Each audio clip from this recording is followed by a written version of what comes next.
But this year, as we are telling our story,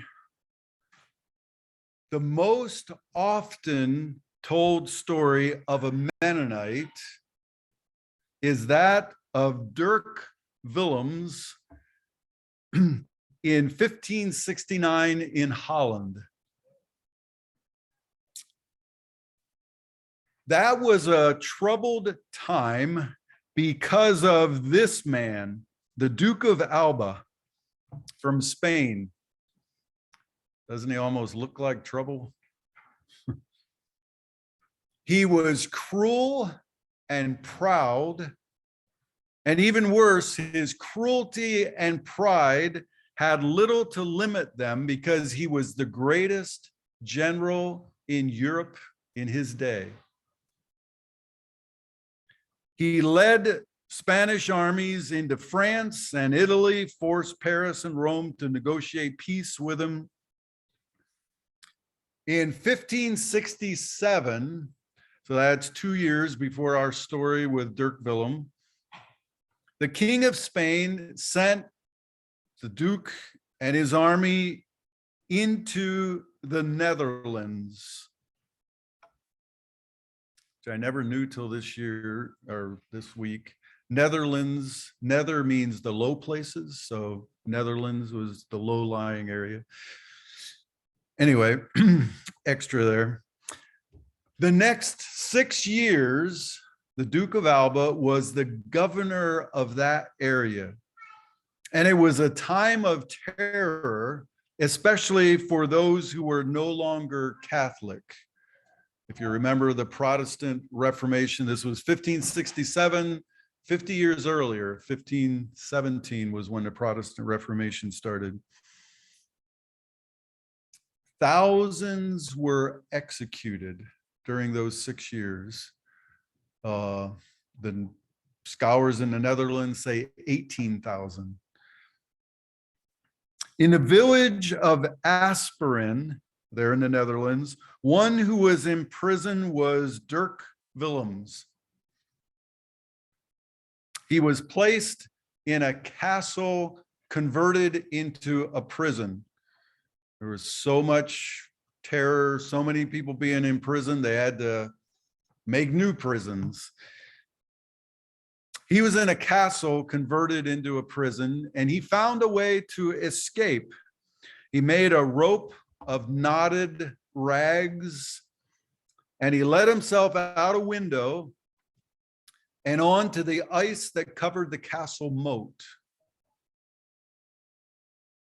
Seeing him escape, a guard pursued him. Dirk made it across the thin ice of a nearby pond. The guard maybe hesitated, but then he decided, the other guy made it, I can make it. The next moment, there was a sharp crackling sound. Dirk was evidently lighter than what the guard was, who is now struggling to keep his head above the cold water and gasping, "Help!" Dirk turned around and looked back. He was now safe. Had God rescued him? His pursuer was not pursuing anymore. But what about the guard who was there yelling, "Help"? If no one helped, he was probably going to drown. He was going to drown. What should Dirk do? Should he make good his escape and let the guard drown? Dirk had declared that in his baptism, that Jesus was his Lord, that he would obey the instructions of Jesus. And what had Jesus taught? As we read in Luke chapter 6, Jesus taught, love your enemies and do good to everyone who hates you.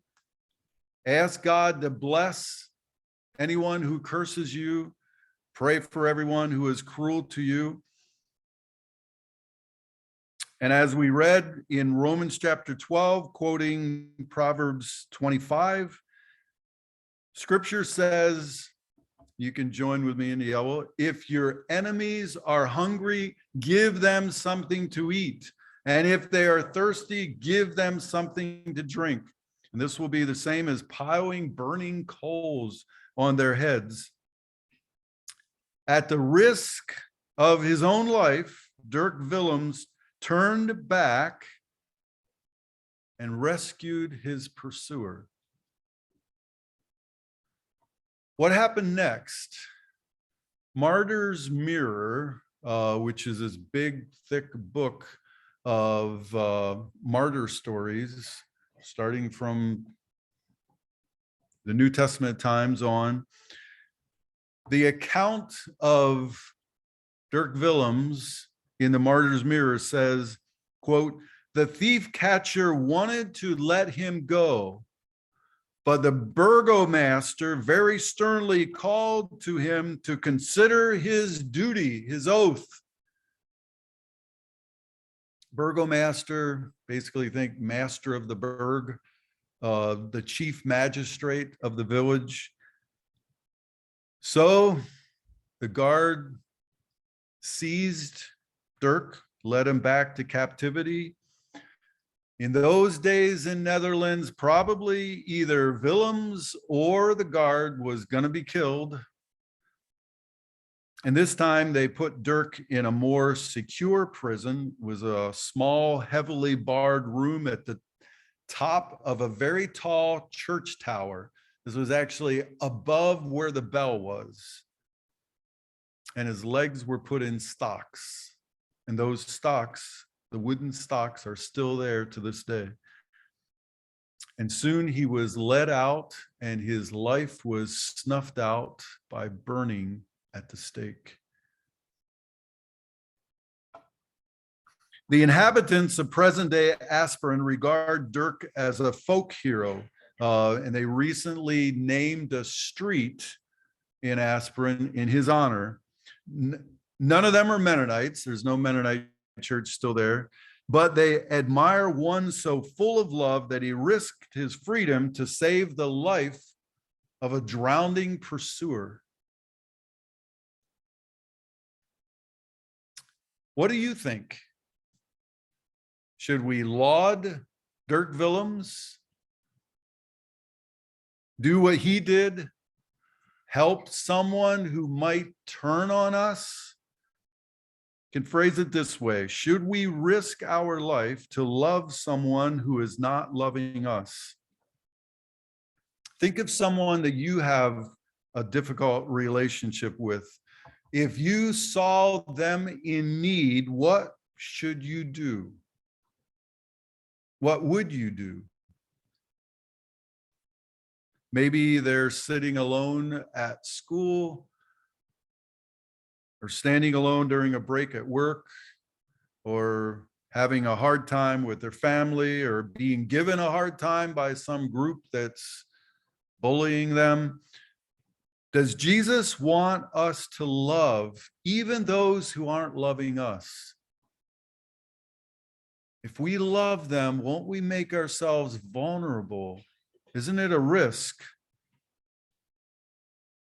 Sometimes we're willing to risk for a family member, for a friend, but for someone who is not loving us, it can go badly if we try. It did for Dirk. So maybe we shouldn't do that. Yet, just paying back someone who is not loving us, showing revenge, that can also go badly at times, just make things a lot worse. So what should we do? What we should do is obey God. What we should do is obey what Jesus calls us to do. I dare you to try that. And there will be reward for you in heaven when you stand before God, when you give an account of your life, that will be an act that you did that was pleasing to God. That will be you being faithful. And there will be reward for you on earth as well. Loving his enemies seemed to go badly for Jesus. Look at what happened to Jesus. But how do we view that suffering and death of Jesus now? No act has changed our world more. There's much power in love, even for our enemies. We tend to see us threatening our enemy rather than doing good to our enemy as what has power. And us threatening our enemy, us taking revenge on our enemy might make them more careful to not set us off for a little while, as long as we are stronger than them and able to wave a bigger stick than what they can. But in the long term, us waving our stick over them makes them resent what we make them do, makes their inner attitude toward us and toward life and the world worse, which will tend to make their behavior worse if and when they get a bigger stick than us. So Jesus says, "This is what I say to all who will listen to me, love your enemies and do good to everyone who hates you." Luke 6:27. We show love instead of paying them back. We absorb the hurt they cause to us and choose to do good to them. Because only love is strong enough to turn our enemy into one who wants to stop harming us. Loving our enemies is the only hope of making the world better instead of worse. Our text in Romans 12 says, loving your enemy is like piling burning coals on their heads. Whatever does that mean? It's an idiom, an expression that people in Bible days understood because, it was a common phrase that they used. So like we talk about somebody who has egg on their face, somebody in another culture and time would say, what? They just had eggs for breakfast. No, we know what we mean when we say you have egg on your face.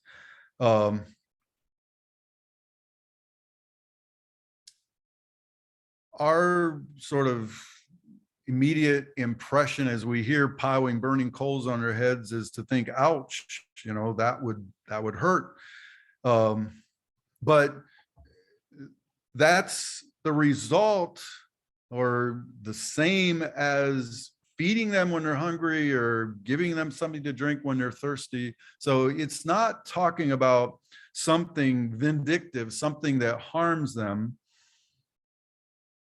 Here's the meaning that seems most likely to me. Well, I'll tell you one that I think is probably not the case. Oftentimes we say, well, in Bible days, before there were matches, your hearth fire died out. Well, you had to go to a neighbor and you had to get a bunch of coals. And in the East, often you would carry stuff on your head. So piling burning coals on your head is you doing something good to them. But instead of it being something parallel to, I don't think that that's the right meaning, because in these texts, giving your enemies something to eat or something to drink is not parallel to putting the burning coals on, but it's something that doing those acts of kindness produces in them. So it doesn't seem like it's that. I think it's rather, the meaning seems most likely to me that it's a metaphor for red-faced shame from like burning pangs of our conscience. As we feed our enemy when they're hungry, we give them something to drink when they're thirsty, following Jesus's instruction, the Apostle Paul's instruction. That kind and gentle reaction to their hatred puts the spotlight on their hate, puts a spotlight on how bad they are acting. In other words, the burning coals on the head is the embarrassed shame as their conscience works on them. You know, the other person is acting really good, but I am acting like a jerk here. If we would hate in return, you know, they mistreat us, so we hate in return, well, then they would just be able to focus on how bad we are. They wouldn't have to think about themselves. But if we love them, even as they are hating us, nothing activates the conscience more. And when we bring that kind of change into the world, where the other is now changing because they are realizing they should change, you know, it's coming from the inside rather than they're changing just because our stick is bigger than them, then it's no longer a change that will only last as long as I can wave my stick and keep up my strength so that I'm stronger than them, but it's a good change flowing from within them, and it will make them better even when I'm not around. Who knows how what Dirk did impacted the life of that guard who he rescued? Martyr's Mirror says he didn't want to turn in Dirk. And what impact did it have to his family? As they realized he was alive. In a sense, Dirk gave his life for their father, their husband, their brother. And what did Dirk's act do to the others who were there seeing it? Here's a detail from the print in the Martyr's Mirror. It's pretty impressive. This was printed back in the 1600s. This picture was from the artist engraving on copper plates. And then through some good old-fashioned magic, they were able to print from those copper plates, etched by Jan Lukens. This picture here, that's probably the burgomaster standing there with the sword, the hands on his hips. The one next to him is obviously talking to him about what Dirk is doing. What do you think he's saying? What's going through his mind? And then the one with both hands up in the air, he's obviously, what is he doing? He's obviously moved. There's no way that the witnesses there didn't have some of their attitudes changed, even perhaps some of their life changed. And this story, thanks to the Martyr's Mirror and this marvelous engraving, here's the whole picture, has gone around the world, and good inspiration from his act has continued in this world. If you do a Google search for Anabaptists, that's the name of the early Mennonites, this is the image that comes up again and again and again. It's like a quarter of the images are this one repeated again and again. There's no story in Mennonite history that has been told and retold more than this. And I've heard lots of well-known non-Mennonites retell this story as well. Let us follow Dirk. Actually, let us follow Jesus as Dirk did. Risk our life to show love to someone who doesn't even love us. You don't need to do it if you don't want to follow Jesus. You don't need to do it if you're satisfied with a life where hostility just continues in a cycle of revenge, eye for an eye, tooth for a tooth, until everybody around you is blind and toothless. But if you like to be open to miracles, like to be open to life getting better, well, try Jesus's way. It is the only way where we can break out of resentments and revenge and hostility toward each other. It's the only thing that can make things better. I want to close with one last story. It's told by Gary Chapman. He's an author, speaker, counselor. He tells a story about a man whose wife tried to have a conversation with him while he was watching a game on television. I see some smiles.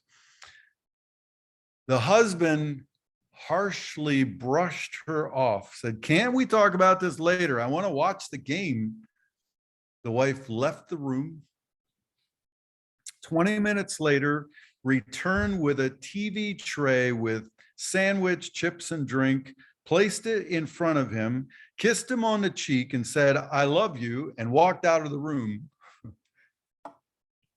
The husband told Chapman, "I was overwhelmed. I didn't deserve her kindness. By the time I finished eating the snack, I knew I had to apologize. I turned off the TV, walked into the room where she was reading a book, and I said, 'I'm sorry I snapped at you.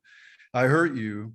And you turned around and made me a sandwich and told me you love me. Will you forgive me for being such a jerk?'" She smiled.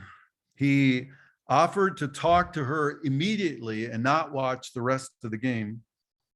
This must have been before DVR. Anyway, her response was, "No, I can wait. We can talk when the game is over." Should we risk our life to show love to someone when they're not showing love to us? Now, some might say, well, the wife didn't risk her life. Are you sure? Her husband just yelled at her, said the game on the television was more important than what she was. And she's going to let him get away with it? Even reward him for it? Now he'll think that he can spurn her, take advantage of her, and get away with it. But she risked her life to show love. And those coals of conscience did their work. Indeed, if we are followers of Jesus, that is what he calls us to do. Let's risk our lives to show love to persons, even those who don't love us. Jesus calls us who name him Lord to do that.